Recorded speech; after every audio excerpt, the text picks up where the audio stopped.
Hello! Today I'm going to be talking about creativity in adulthood and why we're missing out on creating. Why am I focusing on adult creativity specifically? Many adults disengage from art after formal schooling. The main issue for adults making art is accessibility. Barriers include time, confidence, cost, and lack of access. Research shows creative engagement remains essential across the lifespan. But somehow, we're always missing the mark.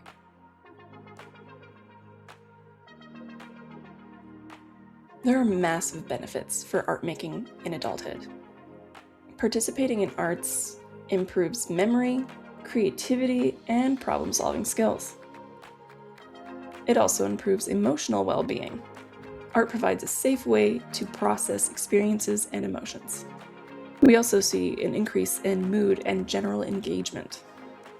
Art making also improves social connection. We find that when we're doing art with others, we are more encouraged to storytell, and our general feelings of loneliness are reduced. Art allows adults to explore memory, identity, and personal narratives.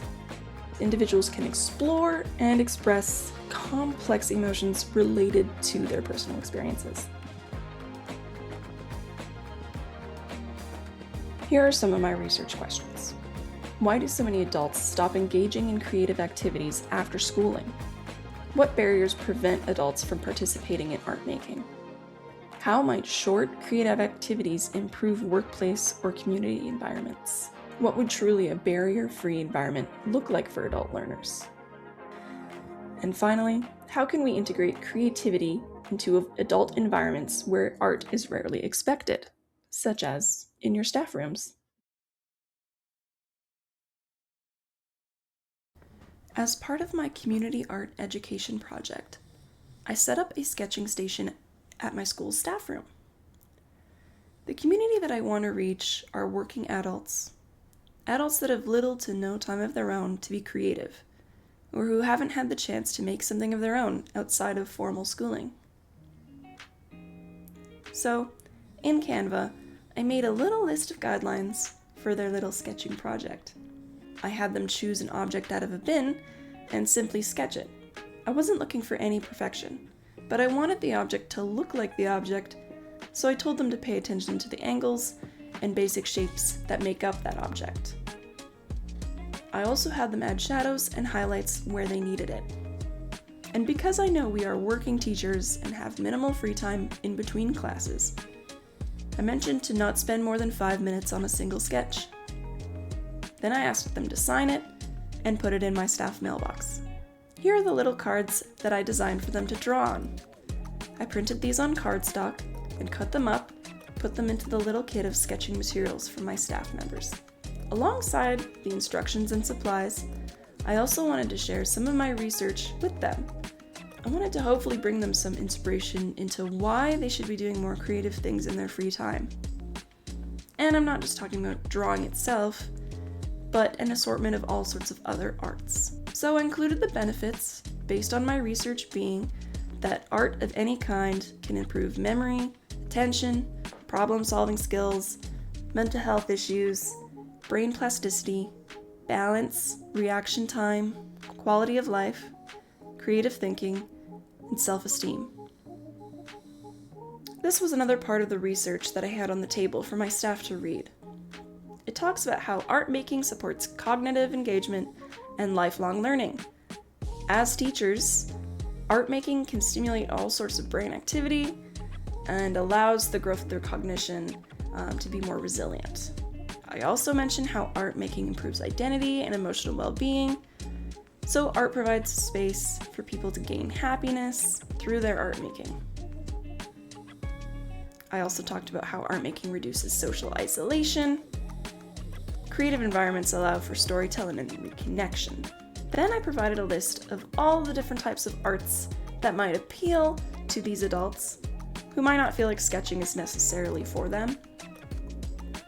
This list includes singing, playing instruments, acting, dancing, creative writing, reciting poetry, pottery, metal or woodworking, paper crafting, digital media, cooking, and baking, just to name a few.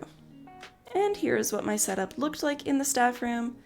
I even provided a little example of my own sketch so that they could see the kinds of things they could do.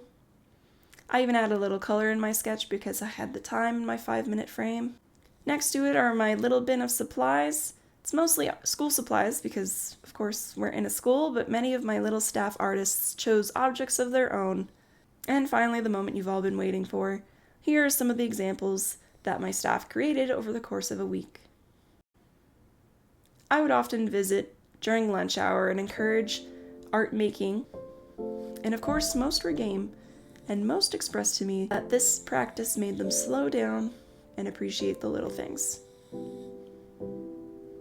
I think not encouraging perfection was helpful for many.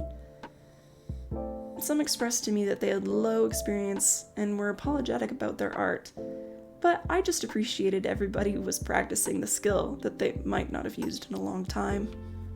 Of course, there was an array of skill levels.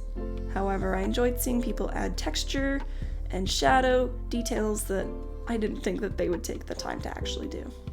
Overall, I feel that my little art experiment with my adult staff community was a success. Many participated without my prompting. Many read the research and was curious about giving it a shot. And many put in much more effort than I honestly expected them to within their busy schedules. I want to continue working with adults in the future.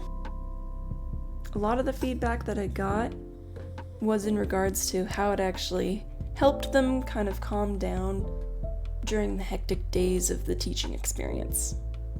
And that was honestly my main goal. I really appreciate everyone giving it a shot, even though it was intimidating at first for some. Thank you so much for listening, and have a lovely day.